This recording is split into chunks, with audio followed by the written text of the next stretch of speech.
ছাত্র জীবনে যখন আমি অনেক ছোট ছিলাম, এই দোয়া যেদিন আমি পড়েছি কোরআনে, ওই দিন থেকে আজও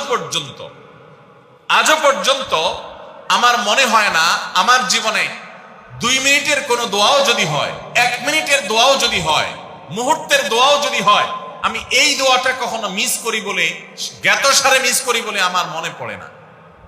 ছাত্র জীবন থেকে শুরু করেছি, আজও পড়ে যাচ্ছি। আলহামদুলিল্লাহ, আল্লাহর কাছে শুকরিয়া আদায় করে আপনাদেরকে বলতে পারি, এই দোয়ার সুফল আমি নিজের চোখে দেখেছি, আমি নিজে ভোগ করছি।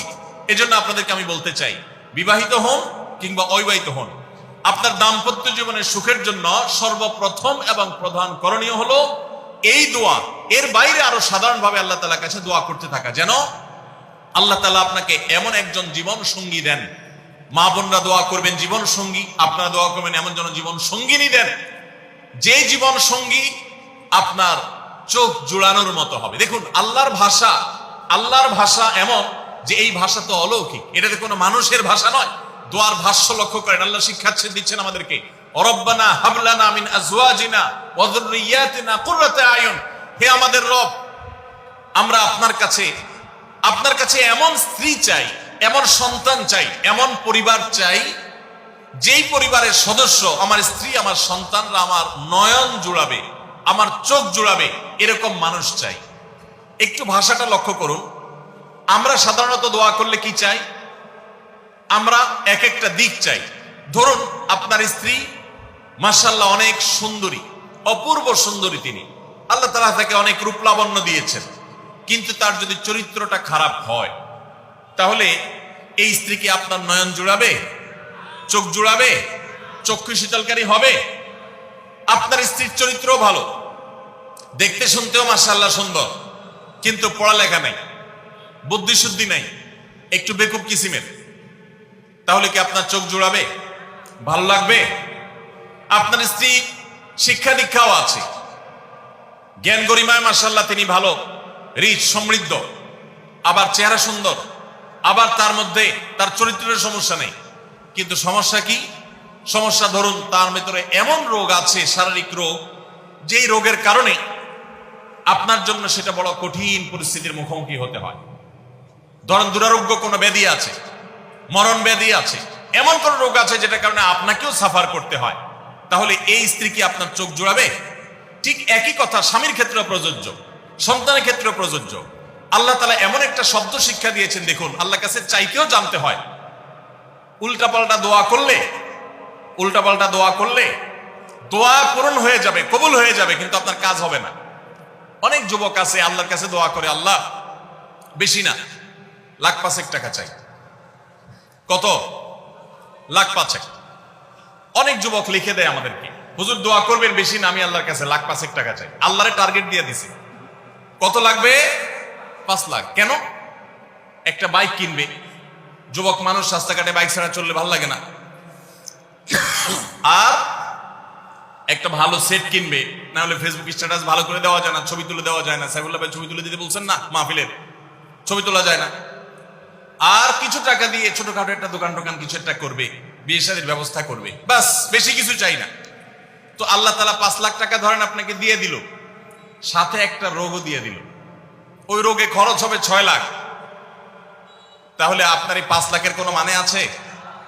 আপনারা একটা প্রসিদ্ধ ঘটনা অনেকেই শুনেছেন, একটা চুটকি, যে এক যুবক দোয়া করছে, আল্লাহ তোমার কাছে আমি এমন একটা লাইফ চাই।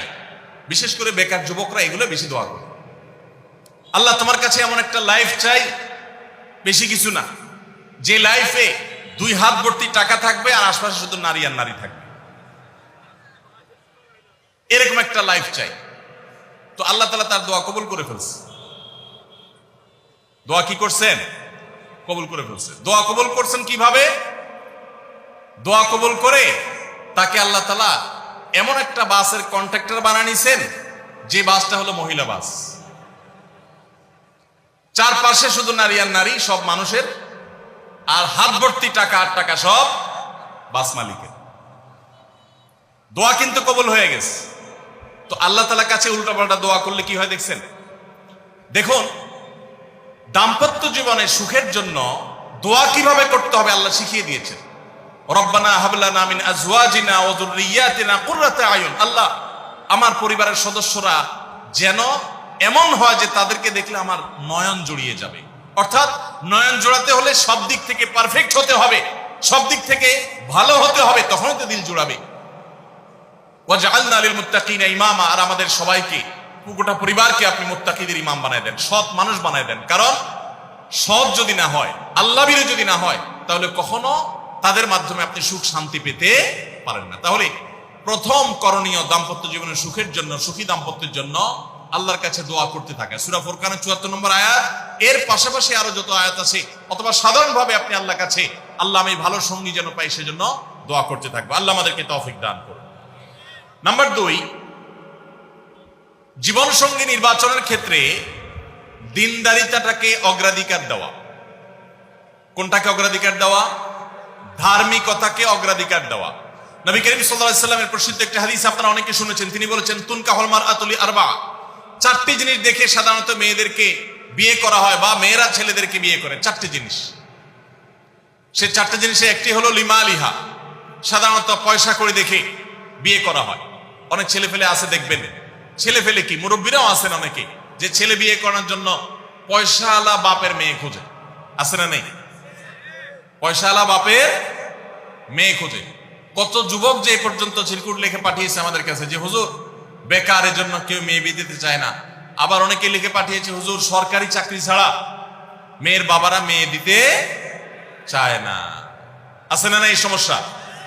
তো নবী সাল্লাল্লাহু আলাইহি ওয়াসাল্লাম বলেছেন সম্পদ দেখে অনেকে বিয়ে করে, আবার অনেকে রূপ লাবণ্য চেহারা ছবি দেখে বিয়ে করে, অনেকে সামাজিক অবস্থান প্রতিপত্তি বংশমর্যাদা দেখে বিয়ে করে, আর অনেকে দিনদারিতা ধার্মিকতা দেখে বিয়ে করে। নবী সাল্লাল্লাহু আলাইহি ওয়াসাল্লাম বলেছেন ফাজফার বিজাতিদ দ্বীন, তোমরা বিয়ের ক্ষেত্রে এই ধার্মিকতা দেখে বিয়ে করে সেই বিয়ে তোমরা সফল হওয়ার চেষ্টা করবে, কারণ এটাই হলো সুখের মূল চাবিকাঠি। আপনার স্ত্রী, আপনার স্বামী, আপনার জীবন সঙ্গী সঙ্গিনী যদি নেককার হন, আল্লাহভীরু হন, তার যদি কোনো একটা জায়গায় সারেন্ডার করার জায়গা থাকে, তো আপনি নিশ্চিত থাকতে পারেন তাকে নিয়ে আপনি সুখে থাকবেন। আর যদি সে আল্লাহর কাছে নিজেকে সারেন্ডার না করে, আল্লাহর কাছে নিজেকে আত্মসমর্পণ না করে, মুত্তাকি না হয়, আল্লাহভীরু না হয়, তাহলে তাকে দিয়ে আপনি কখনো প্রকৃত সুখ সন্ধান করতে পারবেন না। এজন্য ভাইরা, দাম্পত্য জীবনের সুখের জন্য দ্বিতীয় গুরুত্বপূর্ণ বিষয় হলো জীবন সঙ্গী সঙ্গে নির্বাচন করার ক্ষেত্রে অন্য যাই থাকুক আর না থাকুক ধার্মিকতা আছে কিনা এটা দেখতে হবে। এটা যদি দেখেন তাহলে সেক্ষেত্রে ইনশাআল্লাহ আপনি সুখী হবেন। ধার্মিকতার আবার সংজ্ঞা কি? এখানে মুশকিল হলো আজকাল মেয়েদের বোরকা পরলেই মনে করা হয় ধার্মিক, ছেলেরা নামাজ পড়তেছে মনে করা হয় ধার্মিক। এটুকুই শুধু ধার্মিকতার সংজ্ঞা নয়। ধার্মিকতার সবচেয়ে বড় সংজ্ঞা হলো কোরআন এবং হাদিসের সামনে সে নিজেকে আত্মসমর্পণ করে কিনা, সে সারেন্ডার করে কিনা, আল্লাহর নির্দেশ পেয়েছে, রাসূলের নির্দেশ পেয়েছে, আল্লাহর নিষেধাজ্ঞা রয়েছে, সেই জায়গায় সে থেমে যায় আর সে আগে বাড়ে না, নিজেকে সমর্পণ করে দেয়, মাথা নত করে ফেলে। এরকম যদি হয় তাহলে সেই ছেলে নিয়েও সুখী থাকবেন, সেই মেয়ে নিয়েও সুখী থাকবেন।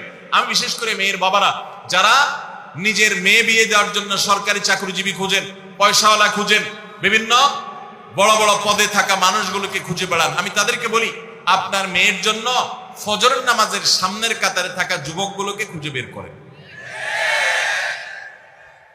এই যে যুবকরা চিৎকার করছে সবাই ফজর নামাজ পড়েন, আল্লাহ সব যুবককে ফজর নামাজ জামাতের সাথে পড়ার তৌফিক দান করুন। ভাইরা আমার, যেই ছেলে আল্লাহকে ভয় করে, যেই ছেলের ভিতরে কোরআন এবং হাদিসের কাছে আত্মসমর্পণ করার মতো মানসিকতা আছে, এই ছেলে আর যা হোক তার স্ত্রীকে কখনো কষ্ট দিবে। যেই মেয়ে কোরআন হাদিসের কাছে নিজেকে সমর্পণ করেছে, কোরআন হাদিস যেহেতু স্বামীকে শ্রদ্ধা করতে বলে, এই মেয়ে কখনো স্বামীর প্রতি অশ্রদ্ধা করবে না। অতএব দাম্পত্য জীবনের অনেক গুরুত্বপূর্ণ একটা পয়েন্ট হলো এটা, যে আপনি তার রূপ লাবণ্য, সামাজিক অবস্থান, সম্পদ, পয়সা কড়ি এগুলো দেখেন বা না দেখেন, প্রধান বিবেচ্য বিষয় হবে তার ধার্মিকতা। এটা যদি দেখেন ইনশাআল্লাহ দেখবেন যে আপনি সুখে থাকবেন। আল্লাহ তাআলা আমাদের সবাইকে এই দিকটাকে বিবেচনা করে আমাদের দাম্পত্য জীবনকে গড়ে তোলার তৌফিক দান